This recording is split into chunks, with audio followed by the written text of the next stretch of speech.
안녕하십니까.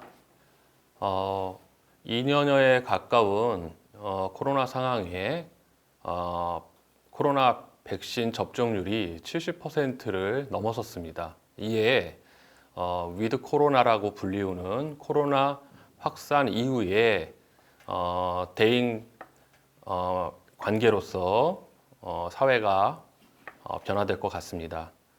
문화 콘텐츠 시장과 문화 콘텐츠 산업에서도 위드 코로나에 대비하여 이제 변화를 모색 중입니다. 이에 OTT 플랫폼 콘텐츠에서 발견되는 우리 것의 사용법이라고 하는 큰 전제와 주제 하에서 몇 가지 이야기를 드리고자 합니다. 저는 영화 감독 하원준입니다. 현재 시나리오 작가 활동을 병행하고 있고 문화 콘텐츠 학과에서 후학을 양성하기도 합니다. 오늘 말씀드릴 목차에 대해 간단히 소개해드리면 코로나 발생 이후에 OTT 플랫폼의 현황과 OTT 플랫폼 콘텐츠 중에서 우리 제작 콘텐츠의 현황에 대해 살펴보겠습니다. 그리고 우리 것에 대한 정의와 범위를 살펴보고 우리 것 중 스토리 사용법, 그리고 원작 사용법, 그리고 사회 현상 사용법에 대한 세 가지 사용법에 대해서 저의 견해를 말씀드리고자 합니다. 먼저 코로나19 발생 이후 OTT 플랫폼 현황에 대해 짧게 알아보도록 하겠습니다.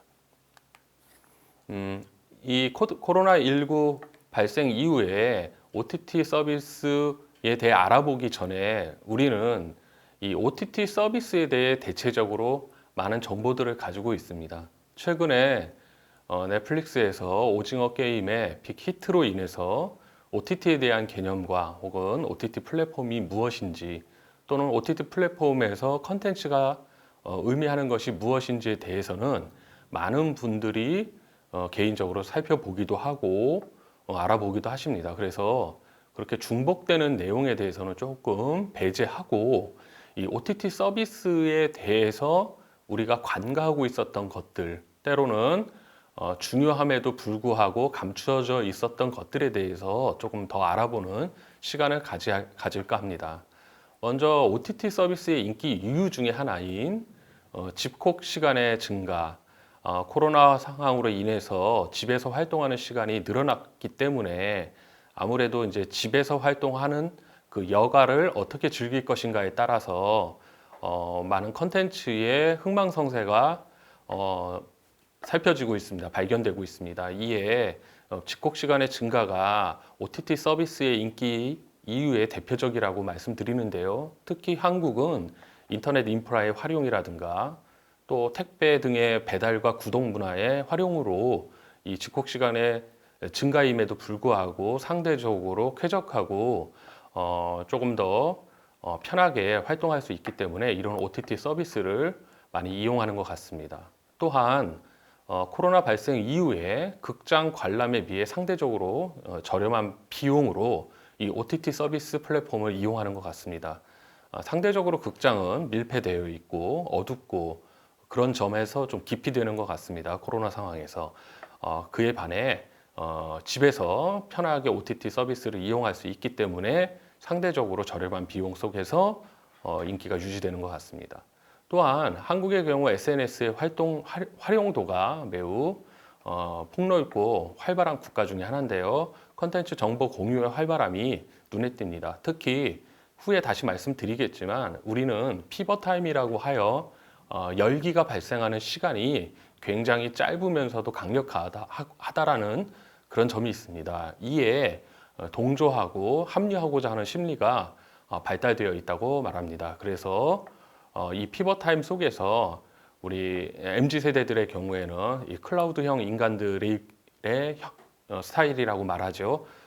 정보를 공유하고 있고 특별히 자기가 소유하는 것이 아닌 이 컨텐츠를 개인 소장하지 않고 클라우드형으로 보관하고 활동하는 이런 것까지를 포함한다면 이 OTT 서비스의 인기 이유는 대략 이런 세 가지로 압축할 수 있을 것 같습니다. 반면에 코로나 쇼크로 인해서 영화 산업은 매우 큰 위기를 겪고 있습니다. 영화는 61% 정도의 감소 현황이 발생을 했는데요. 코로나 이후에 투자 비용도 87억 원에 그치는 정도로 138억 원의 차이를 두고 있습니다. 과거에 225억 원의 투자가 이루어졌다면 2020년에는 138억 원 적은 87억 원에 그치고 있는 것으로 보아 영화 시장의 위기는 계속될 것으로 보여집니다. 특히 많은 대기업 영화 배급사들이 시장을 축소하고 산업을 축소하는 경향이 보이고 있습니다. 코로나 이전과 이후에 국내 OTT 서비스 유료 이용률의 변화를 살펴보면 토종 OTT의 경우에는 2018년 22%의 이용률에서 지난해 23%로 거의 정체 상태입니다. 반면 해외 OTT 플랫폼의 경우에는 12%에서 32%로 20%나 확대되어 가고 있습니다. 이에 2021년 이후에 재조사를 할 경우에는 아마 20% 이상 더 확대될 가능성이 있다고 판단됩니다. 코로나19 이후에 국내 OTT 서비스 항목별 만족도를 보면 컨텐츠, 사용성, 요금, 전반적인 만족도를 살펴볼 때 해외의 OTT의 만족도가 굉장히 높은 것으로 나타나고 있습니다. 특히 이 넷플릭스의 만족도 형성이 눈에 띄는데요. 그 이유는 다른 OTT 서비스에 비해서 아이디 공유 비율이 높고요. 저렴한 비용, 약 3,600원 정도, 3,700원 정도의 비용으로서 우리가 서비스를 한 달 동안 이용할 수 있다라고 하는 것에 큰 만족도가 형성되고 있습니다. 오른쪽의 그림은 넷플릭스의 주요 신작의 출시에 따른 사용자 수 변화 추이를 지켜본 것인데요. 승리호까지 우리가 이제 자료를 살펴볼 수가 있습니다. 이 오징어 게임의 그 출시 이후 급상승한 사용자 이용 변화 추이는 아직 그 기록이 없는데요. 아마 그 기록이 우리가 살펴볼 수 있다면 급상승하여서 지금까지 승리호까지의 상승에 비해 아주 가파르고 급진적으로 올라가는 경향을 볼 수 있을 것으로 판단됩니다. 그만큼 신작의 강력한 출시가 이 넷플릭스의 사용자 수 증가에 큰 영향을 주고 있음을 알 수가 있습니다. 특히 그 넷플릭스의 경우는 오징어 게임 출시 전에 하향세였던 주가가 오징어 게임 출시 이후 큰 폭으로 상승하는 그런 양상이 있습니다. 그래서 그 오징어 게임의 열풍에 이러한 기업 가치의 상승도 큰 몫을 차지하고 있다고 봅니다. 디즈니의 경우 이제 조만간 2021년 11월 21일에 이제 공식 런칭이 예정되어 있습니다. 한국에서. 디즈니의 경우는 넷플릭스의 대항마로서 한국 시장을 매우 중요시하는 것 같습니다. 그래서 7,500편 이상의 TV 시리즈와 500편 이상의 영화, 그리고 디즈니 오리지널 작품들을 제공 예정이며 현재 출시 예정인 드라마를 2편 정도 촬영한 것으로 알고 있습니다. 또한 마블 스튜디오와 스타워즈, 우리 디즈니 플러스 오리지널 등을 이용해서 굉장히 많은 컨텐츠를 확보했기 때문에 안정적인 출발이 예상되고 있습니다. 가격은 월 9,900원 정도로 타 OTT 업체와 비슷하거나 저렴한 가격으로 책정되어진 상태입니다. 이렇게 OTT 업체들의 글로벌 OTT 업체들의 변화가 매우 숨가쁘게 이루어지고 있는데, 그렇다면 이러한 OTT 플랫폼 컨텐츠 중에서 우리 제작 컨텐츠의 현황을 조금 살펴보도록 하겠습니다. 먼저 그 오른쪽 그림을 보시면 K 컨텐츠라고 불리우는 우리 컨텐츠의 투자를 늘리는 OTT 그 국내외 플랫폼 회사들이 지금 소개되고 있습니다. 특히 넷플릭스의 그 5,500억 투자, 이에 따른 오징어 게임의 빅히트로 웨이브, SK 기반이죠. 웨이브의 경우 조금 지금 매우 경계하면서 지금 투자를 많이 늘리려고 하고 있습니다. 그래서 웨이브의 경우에는 제가 이제 좀 조사를 해본 결과 사업을 재편하여서 기존에 기획하려고 했던 작품들, 기획 중이던 작품 중에 자체 판단에 경쟁력이 좀 부족하다고 판단되는 작품들은 투자를 중지하고 새로운 작품을 투자하는 그러한 좀 과감한 투자 방법을 선택한 것 같습니다. 또한 티빙의 경우에도 티빙은 보통 우리가 이제 CJ 계열의 OTT 플랫폼이라고 할 수 있죠. 티빙의 경우에도 미국 시장에 직접적 진출을 꿈꾸고 있습니다. 특히 CJ에서는 우리가 이제 그 만두 같은 경우가 매우 미국 시장에서 활발하게 팔리고 있는 식품인데요. 이에 계열사 중에 하나인 티빙을 통해 문화상품까지 미국에 직수출할 수 있는 방법이 무엇인지 찾아보는 경향이 있습니다. 그래서 지금은 넷플릭스 부분에서 꽤 오랫동안 함께 협력을 했던 제작사, 그리고 넷플릭스에서 투자를 받아서 제작에 임했던 제작사들이 지금 티빙을 비롯해서 웨이브라든가 그리고 쿠팡이라든가 이런 회사들로 조금 사업의 방향을 넓혀가고 있습니다. 아마도 넷플릭스를 통해 성공하게 되면 회사의 주가도 올라갈 것이고 인지도도 올라가면서 다른 OTT 플랫폼에서 조금 더 조건이 좋은 방식으로 계약을 하거나 협력을 하기 때문에 이렇게 옮겨가는 것 같습니다. 따라서 우리가 많이 알고 있는 스튜디오 드래곤이라든가 얼마 전 갯마을 차차차를 만드는 회사라든가 제이 컨트리이트라고 하는 회사들도 그런 DP라는 회사를 작품을 만들었는데요. 지금 새로운 플랫폼을 좀 찾고 있는 것 같습니다. 그리고 특히 눈에 띄는 것은 컨텐츠 웨이브 A스토리와 함께 그 업무 협력 체결을 했다는 것인데요. 오징어 게임의 대성공 이후에 사업 전반에 대한 재검토를 실시해서 웨이브와 A스토리는 OTT 컨텐츠 육성 및 활성화 공동 투자를 위한 업무 협약을 체결한 상태입니다. K OTT 컨텐츠 생태계를 조금 더 강화하고 생존력을 좀 강화시키려고 하는 것 같습니다. 아마 내년 정도에는 이에 걸맞는 결과물이 있지 않을까라는 생각을 해보게 됩니다. 반면에 티빙의 경우에는 글로벌 OTT로 도전을 선언한 상태입니다. 그래서 우리가 지금 P2C 서비스 방식이라 그래서 제조사가 직접 판매를 하는 방식, 미국에 진출해서 티빙의 컨텐츠를 직접적으로 판매하는 방식을 선택하여 이 CJ 컨텐츠들을 미국 시장에 조금 더 소개하려고 하는 그런 계획이 있습니다. 티빙과 웨이브의 그 글로벌 컨텐츠 시장을 두고 경쟁하는 게 좀 눈여겨볼 필요가 있을 것 같습니다. 문제는 코로나19 이후에 OTT 플랫폼과 OTT 컨텐츠 사이의 논쟁입니다. 현재 오징어 게임의 그 선풍적 인기 이유를 좀 살펴보면요. 오징어 게임의 선풍적 인기 이후 플랫폼과 컨텐츠 중 어떤 것이 우선하느냐라고 하는 이 논쟁이 좀 시작되었습니다.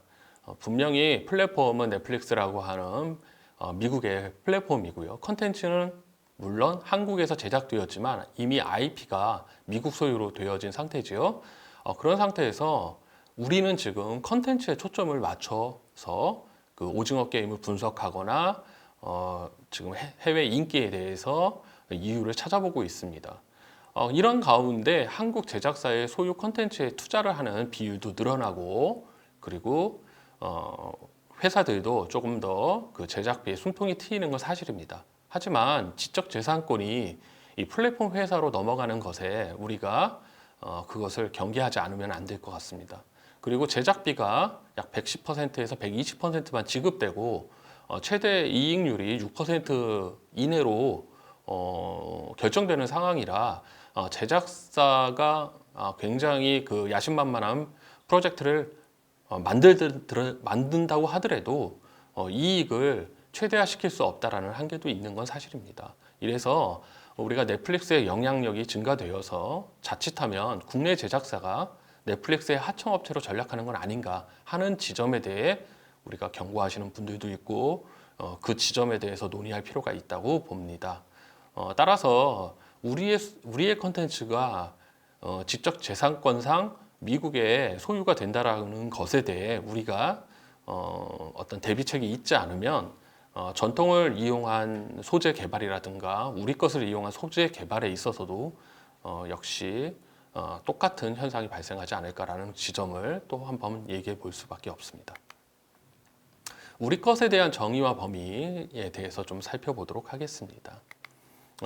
먼저 우리 것에 대해서 살펴보기 전에 이 전통과 우리 것에 대해서 좀 엄밀한 구분을 제 나름대로 해봤습니다. 전통이라고 하는 것이 과거로부터 만들어진 그 특정 집단 내에 전송된 물질 문화 혹은 사고, 행위 형식, 상징, 우리가 과거에서부터 현재까지 혹은 미래까지 지켜나가야 될 긍정적인 요소들을 전통이라고 한다면 우리 것은 우리가 지닌 이러한 전통을 포함하고 어떤 물건, 존재, 사람까지를 포함하는 그리고 현상과 행위까지를 포함하는 따라서 우리 것은 전통보다는 좀 더 포괄적이고 넓고 여러 현상들이 함께 존재하는 그런 것을 의미한다고 할 수 있습니다. 따라서 OTT 플랫폼의 컨텐츠에서는 이러한 우리 것에 대해 좀 더 주목하는 글로컬리제이션 시키는 것이 지금 우선입니다. 따라서 전통보다는 우리 것에 초점을 맞추고 컨텐츠의 개발과 컨텐츠의 소재를 발굴하는 것이 조금 더 OTT 플랫폼에 걸맞는 것 아닌가라고 생각할 수 있겠습니다. OTT 글로컬리제이션의 경우에 우리가 살펴보면 글로컬리제이션이라고 하는 단어는 우리가 문화 컨텐츠 용어로서 사용하는데 이 앞에 OTT라고 붙임으로써 우리의 것으로 세계화를 이뤄내는데 여기서 말하는 우리 것이라는 것이 꼭 전통이라는 것에만 국한되는 것이 아닌 때로는 조금 더 한국 것에 걸맞는 현상들, 우리 사회를 포함하거나 우리 사람들의 특징이라든가 우리 안에서 나오는 부작용까지를 포함하는 그것을 가지고 어떤 컨텐츠를 만드는 것입니다. 따라서 넷플릭스라고 하는 이 국적을 초월한 뉴 미디어 컨텐츠 플랫폼에서는 전통보다 우리 사회에서 발견되는 우리 사람들 속에 있는 우리 안에 있는 뭔가 특별하고 섬세한 어떤 그러한 소재들을 원하는 것이라고 할 수 있습니다. 만약 그 OTT 플랫폼에서 전통과 우리 것을 두고 하나를 선택한다면 우리 것을 선택할 수 있다고 봅니다. 그 대표적인 작품이 오징어 게임이라는 것이죠. 그래서 오징어 게임을 우리가 보고 그 안에서 뭐 무궁화꽃이 피었습니다라든가 여러 가지 등장하는 게임이 우리 것이냐 아니냐라고 하는 그 논쟁보다 중요한 것은 그것이 우리 것이냐 아니냐 이전에 이미 그것은 우리 안에 내포되어 있었던 것이고 그것을 제때 사용하고 그리고 그 특징을 잘 잡아서 컨텐츠를 만들면 그것이 OTT 글로컬리제이션 안에서 우리가 보면 장점을 살리는 것이다 라고 말할 수 있습니다. 그래서 전통과 우리 것의 차이점은 이 우리 것이라고 하면은 이 땅에서 일어나는 다방면의 다양한 일과 현상까지를 포함하는 거라고 할 수 있습니다. 이 땅에서 일어나는 다양면의 다양함, 다방면의 다양함이라는 것이 꼭 전통이 아니라 악습의 경우도 있는 것입니다. 그런데 이러한 컨텐츠를 만드는데 스토리는 악습이든 구태든 타파되어야 될 것들, 악행까지를 모두 포함하고 그것들로 이야기가 시작되지만 결국은 그 안에서 긍정적인 그리고 가치 있는 메시지를 끌어내는 것 이것에 그 의미가 있기 때문에 전통이라는 것에 너무 그 함몰되거나 경직된 태도로 소재를 개발하는 것에 임할 필요는 없다고 봅니다. 그래서 전통보다 우리 것의 선택 이유는 소재의 자극성이 확보될 수 있습니다. 그래서 우리 것이라고 하는 것에 배신과 음모, 복수, 희생의 버라이어티까지를 포함하는 것들이 아주 그 드라마틱한 그 라인을 형성하고 있기 때문에 소재의 자극성이 확보됨으로써 OTT 컨텐츠 플랫폼을 안에서는 굉장히 매력적인 소재가 될 수 있을 것 같습니다. 드라마 갈등 고조의 확보, 상향 출발과 하향 출발, 극적 고조점이 활발하다. 이 지점은 드라마 트루기에서 말하는 용어이긴 한데요. 이 상향 출발과 하향 출발을 보면 우리가 처음에 비극적 현상에서 출발해서 해피엔딩으로 끝난다거나 처음에 굉장히 다른 사람들을 무시하면서 뭔가 자기 중심적인 그런 어떤 졸부를 보여주다가 마지막에는 그가 뭔가 새로운 깨달음을 앓고 새로운 사람으로 끝난다거나 하는 상향 출발과 하향 출발, 뭐 상향 결말, 하향 결말 이런 이야기를 함으로써 하는 것은 결국은 드라마 안의 갈등의 고저, 높고 낮음이 굉장히 롤러코스팅 돼야 되는 거기 때문에 이런 지점이 전통보다 우리 것의 선택을 하는 이유라고 할 수 있습니다. 또한 시청자들에게 쉬운 수용, 이 지점이 좀 중요한 것 같습니다. 우리가 TMI라고 하는 그 굉장히 정보에 대해 많이 알고 컨텐츠를 접하는 게 아니라 컨텐츠 경험 후에 그것들에 대해 재미를 느끼고 그 다음에 비하인드 스토리를 찾아보는 이러한 경우로서 우리 것이 조금 더 전통보다는 우선된다고 할 수 있습니다. 우리 역사가 우리에게는 쉬울 수 있지만 글로벌 시장에서 전 세계인이 우리 역사에 대해 알고자 할 때는 조금 더 어려움이 좀 있을 수도 있다라는 점이 전통보다 우리 것의 선택 이유일 것입니다. 물론 제가 말씀드리는 우리 것 안에는 이러한 역사까지를 포함하고 있기 때문에 좀 더 광범위한 내용으로서 범위로서 말씀드리지만 그런 지점에서 우리 것이라고 하는 것에 조금 더 초점을 준다면 시청자의 쉬운 수용이 조금 우선되고 이 지점에서 컨텐츠가 제작되어야 되는 것이 아닐까 해봅니다. 우리 것 중에 스토리 사용법에 대해 좀 알아보면 오른쪽은 최근에 넷플릭스에서 출시했던 DP입니다. 굉장히 인기를 많이 얻은 것으로 알고 있고요. 그리고 왼쪽은 영화 극장에서 개봉한 자산어보입니다. 이준익 감독님의 자산어보입니다. 이 그 두 개의 작품은 극장 개봉작과 넷플릭스 방영작이라고 하는 차이점이 있는데 이 그 DP의 경우는 그 방영 이후에 J 컨텐트리의 주가가 많이 상승했습니다. 결국은 컨텐츠의 방영으로 인기를 끌었을 때 제작사의 이 주가와 제작사의 몸값이 올라가는 것으로 우리가 이제 알 수 있죠. 이를 통해서 제작사는 조금 더 안정적인 제작비 확보라든가 드라마를 만들 루트를 확보할 수 있다라는 것이 조금 이제 그 특징이라고 할 수 있는데요. 반면에 극장에서 개봉을 할 때 성공을 할 경우, 흥행을 할 경우에는 매우 큰 그 이익이 제작사에 찾아오지만 이 자산어보처럼 꽤 많은 사람들에 의해 훌륭한 영화로 평가되고 또 많은 평론가들에 의해서 좋은 영화로서 평가받는 이 작품이 기대에 미치지 못하는 이 관객 수를 동원한 것으로 봤을 때 코로나 이후에 극장 개봉 또는 극장 개봉으로 수익을 발생한다라는 게 그렇게 녹록지만은 않을 것 같다라는 지점에서 이 넷플릭스 방영작 DP가 오히려 더 좀 앞으로 다가오는 시장의 그런 행보가 아닐까라고 해서 한번 두 개를 비교해 봤습니다.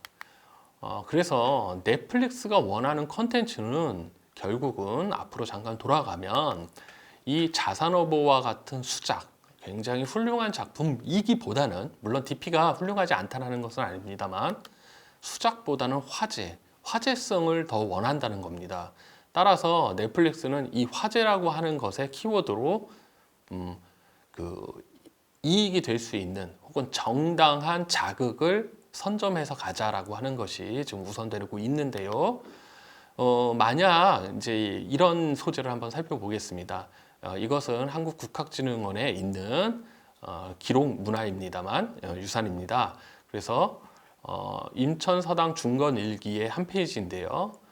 임천서당을 다시 짓는 것에 양반들이 모여서 회의를 하고 중건을 해왔던 과정을 일기로 담은 책입니다. 그런데 이 책 안에는 조선 후기에 산송 사건, 그래서 묘자리 때문에 갈등이 일어나는 두 가문의 이야기가 있습니다. 그 대표적인 게 빨간색 점선 안에 있는 제목인데요.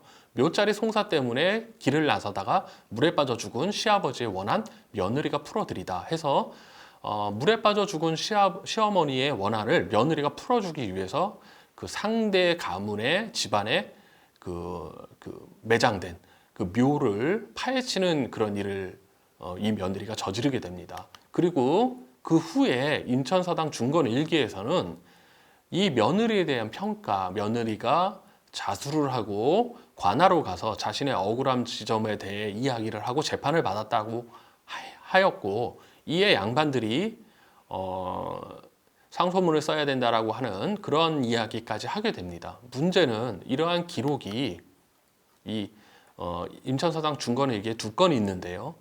이렇게 매우 중요하게 양반들이 논의했던 이 기록이 어느 순간 더 이상 논의되지 않습니다. 그 이유가 무엇인지는 알 수가 없습니다. 만약에 여기까지를 우리가 전통이라고 한다면 이 전통을 가지고 OTT 플랫폼에서 이야기를 만들기는 좀 어려울 것입니다. 그렇다면 이 뒤에 작가의 상상, 우리 컨텐츠에 참여한 사람들의 상상이 이제 개입되어서 이야기를 만들어야 하는데, 그 이야기는 어쨌든 드라마가 비틀기가 들어가는 드라마 트루기가 들어가면서 변형하게 되어 있습니다. 이제 전통의 변형이 일어나겠죠. 그러면 혹시나 이 양반들이 그쪽의 관하에 현감과 어떤 결탁을 하였는가, 혹은 며느리는 어떤 일을 당하였을까, 또는 상대편 집안이 뭔가 또 다른 어떤 계략을 꾸몄을까, 이런 것들에 대해서 이제 상상해서 이야기를 써야 하는 것이죠. 결과적으로는 이 임천서당 중건일기를 대표하여서 이런 기록물의 약점은 기록 그 자체에 멈춰 있는, 그리고 사실에 근거한 장점에 비해 더 이상 확대되어 가는 인간들이 느끼는 어떤 창작의 로망이라든가 시장을 말하지 못하는 그런 지점이 있다라는 거죠. 따라서 작가나 창작자들은 그 다음 지점들을 만들어내서 극적인 이야기를 만들어내야 되기 때문에 전통에 머물러서는 OTT 플랫폼을 비롯해서 뉴 미디어 시장에서 각광받는 소재로 사용하기는 어렵다. 이 다음에 변형 과정이 필요하다라고 생각되어서 이 임천서당 중건 일기를 한번 예를 들어 꺼내봤습니다. 제가 이 이야기를 꺼낸 이유 중에 하나는 OTT 플랫폼은 아니지만 저 역시 이 임천서당 중건 일기의 이 이야기 소재를 가지고 이 전통 뮤지컬을 곧 이제 공연에 올릴 예정이기 때문에 이러한 전통을 가지고 이야기를 만드는 것에 대한 이 고민이 거의 동일선상에 있습니다. 이런 지점에서 어떻게 하면 전통을 좀 더 극적인 장치를 사용해서 이야기를 만들까에 대해 이렇게 이야기를 한번 꺼내봤습니다. 그래서 이 OTT 플랫폼의 글로컬리제이션 컨텐츠를 만들기 위해서는 저는 좀 과감하게 전통을 활용하되, 전통을 우리가 이해하고 활용하되 우리 것이라는 개념으로서 좀 확대하여 소재 발전을 이뤄내야 될 것 같습니다. 따라서 전통 기록물에 있는 기록 이상의 아이러니한 시각으로 소재를 비틀어 발전시키는 그러한 지점으로서 우리가 좀 사회적인 암묵적 약속이라 그럴까요? 요즘 창작자들이 이 전통적 소재를 가지고 이야기를 만들 때 소재를 이렇게 극적으로 만드는 것에 대한 스트레스도 있지만, 이 어떻게 보면 전통이 어디까지 우리가 허용할 수 있는 기록이고 어디까지 창작해야 되는가 하는 것에 대한 사실 조심스러움도 꽤 있습니다. 요새 사회적 분위기로 봤을 때 그런 지점에서 조금은 그런 지점에서 엄격함은 유지되되 조금은 좀 넓게 창작이라고 하는 개념 속에서 좀 바라봐 주셨으면 하는 것도 있고요. 전통 소재에 함몰돼서 경직된 태도로 소재 확장과 창작을 기대하기는 어렵습니다. 때로는 왜곡과 변형은 일어나는 것, 그리고 이러한 것들이 철저한 소비자를 중심으로 이야기가 만들어져 있기 때문에 지금 발생하고 있다. 물론 명분을 말하기엔 글로벌 OTT 플랫폼 회사들의 신뢰에 모든 초점이 맞춰져 있기 때문에 따라가는 경향이 있지만 전통과 좀 우리 것을 좀 구분하거나 전통이 우리 것으로 발전되는 것에 대해 조금 더 이해를 한다면 뭐 우리가 봤을 때 오징어 게임 이상의 조금 더 우리 것의 소재들을 사용하는 그러한 컨텐츠들이 좀 더 만들어지지 않을까라는 생각은 해보게 됩니다. 제가 이 지점에서 조금 살펴보니까 우리 매스컴들이요, 이 오징어 게임이 큰 성공을 거둔 뒤에 기사화되어서 일반화하여서 말하는 이런 우리 컨텐츠의 특징을 좀 알아봤습니다. 그랬더니 오징어 게임은 한국 현실을 컨텐츠 소재로 적극 활용했다. 그래서 뭐 우리의 어떤 자본주의 사회라든가 우리가 조금 더 이 돈에 집착하는 모습이라든가 그리고 부에 편중되어 있다라든가 뭐 이런 것이 한국 현실을 컨텐츠 소재로 적극 활용했다 이렇게 이야기하더라고요. 뭐 갯마을 차차차의 경우는 정의라든가 공동체 판타지를 부각했다 이렇게 얘기가 나오고 있습니다. 기사들을 보면 DP의 경우에는 인물 심리 묘사에 집중했다 뭐 이렇게 이야기하는데요. 이것들이 틀리지 않습니다. 맞습니다. 그런데 제가 궁금해하는 것은 정말 이렇게까지만 얘기할 수 있을까? 이것으로만 될까? 컨텐츠 그 넷플릭스 컨텐츠를 바라보는 세계인들이 한국 현실에 대해 정말 이렇게 볼까? 공동체 판타지만을 볼까? 뭐 꼭 이것만을 볼까? 이렇게 생각해보면 조금은 너무 협소하게 생각을 해나가는 것 아닌가. 물론 지금 무엇이 답이라고 얘기하기가 컨텐츠 분석에서는 굉장히 어렵고 하나의 그 이유만이 있다고 생각되지는 않습니다만 너무나 매스컴에서 이러한 이야기들을 일반화시키는 경향이 좀 있는 것 같습니다. 저와 같이 시장에서 좀 그 활동하에 보면은 물론 이런 것도 이해되지만 정말 정답은 잘 모르겠다 아닐까 싶습니다. 그런 지점에서 이 기사들을 살펴보면 뭐 이렇더라고요. 한국적 정서인 정은 다른 말로 말하면 연대이고 그 연대는 팬데믹과 뭐 이런 식으로 써져 있습니다. 즉 한국 컨텐츠의 영향력이 더 커졌기 때문이다. 뭐 오징어 게임은 무궁화 꽃을 피웠습니다. 줄다리기 같은 우리 게임을 했기 때문에 이 다양한 게임이 흥미롭게 다가왔다. 세계적으로 인정받는 영화 기생충처럼 사회 구조와 메시지를 절묘하게 반영했다. 뭐 이런 것들 근데 저는 막연하다고 봅니다. 이런 것들이 답일까? 이런 생각을 해보는 겁니다. 그런 지점에서 오히려 저는 조금 더 다른 각도로 보는 겁니다. 물론 앞에 있는 것이 답이 아니라는 부정적으로 말씀드리는 게 아니라 답이 충분히 되겠지만 그러한 일반화 속에서 우리가 좀 특별한 어떤 이유를 찾아보면 먼저 우리 드라마가 갈등 고조선이 매우 현란합니다. 그래서 하강과 상승, 이 터닝 포인트가 매우 극명함을 발견할 수가 있습니다. 지금 보이시는 이 도표는 보통 삼막 구조 형태에서 이 갈등 고조의 형성에 대해 말하고 있는 그래프인데요. 보통 우리가 1막, 2막, 3막으로 막을 나눴을 때 이 삼막 구조 형태는 1대 2대 1의 비율로 이루어진다고 하고 거기에는 이 4개의 극적 전환점이 있습니다. 그래서 빨간색 점과 이 파란색 점이라고 할까요? 이 지점들이 이 극적 전환이 일어나는 것인데 보통 이 클라이맥스에서 극적 전환이 더 훨씬 심하죠. 그런데 우리의 넷플릭스를 비롯한 OTT 플랫폼 컨텐츠에서 한국의 그 드라마 컨텐츠들은 120분은 이 삼막구조 120분을 60분 이내로 압축하고 오징어 게임도 그 60분 이내로 압축하는 9부작이죠. 그건 50분대에 형성이 되는데 이렇게 결국 터닝 포인트를 50분 그 60분대 이내로 해놓고 압축을 하니 훨씬 더 드라마틱 그 텐션이 위아래로 올라갔다 떨어졌다 하는 것이 매우 심하죠. 그러면서 거기에 긴장과 서스펜스를 느끼게 되니까 이런 지점에서 한국의 컨텐츠들이 조금 더 해외 컨텐츠보다는 이런 지점이 조금 능수능란한 그런 모습들을 가지고 있는 것으로 지금 판단되고 있습니다. 그리고 오징어 게임의 이 제작사 대표이신 김지현 대표께서도 뭐 이런 이야기를 했습니다. 괴작 아니면 히트작이 될 것 같다. 오징어 게임이 중간은 없을 것 같다. 뭐 아니면 도다 이런 이야기를 했는데요. 이게 한국의 컨텐츠의 특징이기도 합니다. 우리 컨텐츠는 매우 극명한 걸 즐기고 모 아니면 도의 방식으로 표현 방식들도 매우 극대화되어 있고 극단적인 방식을 선택하기도 합니다. 따라서 이 김재원 대표께서 2009년도에 10억이라고 하는 7개 서바이벌 게임을 하는 영화를 만들었는데요.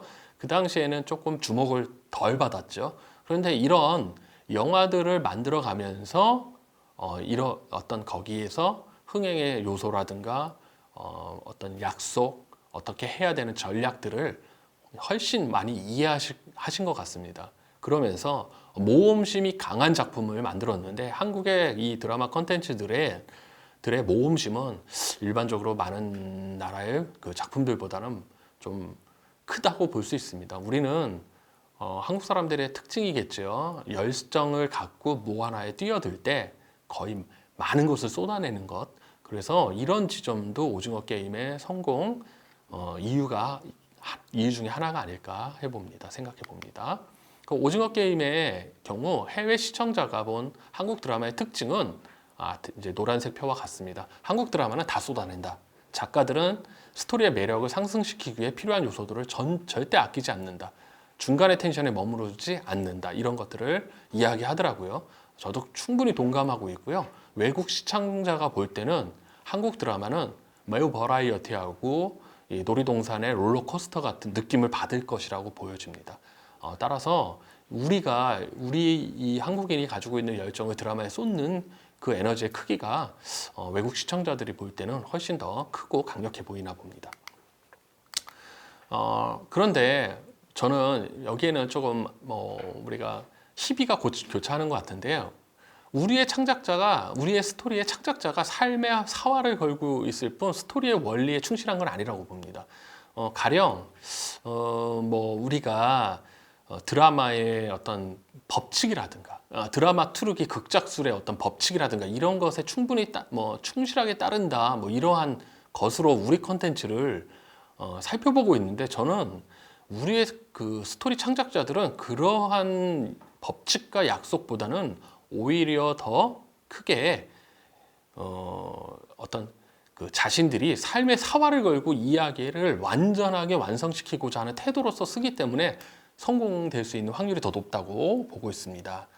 이 지점에서 너무 연구자들이 그런 대입법으로서 우리 스토리를 연구하는 것 같긴 한데 그런 지점도 간혹 오해가 있으니까 사실은 조금 더 넓게 지켜보는 것이 좀 좋을 것 같고요. OTT의 우리 스토리 사용법에 대해서 살펴보면 상황의 아이러니 극대화라든가 한국적 심파의 세계화, 한국형 메소드 연기를 펼치는 등장인물들의 등장, 그리고 스토리 한편에 트랜스미디어의 개념을 컨셉화한 이런 지점들이 우리 스토리의 사용법이라고 할 수 있겠습니다. 다음으로 우리 것 중에 원작 사용법으로는 국내 웹툰 시장이 1조 원대로 확대된 지금 현재에서 한번 살펴보도록 하겠습니다. 지금 100조 잠재 시장의 전쟁이라고 말할 만큼 웹툰의 그 시장이 매우 극대화로 넓어지고 있습니다.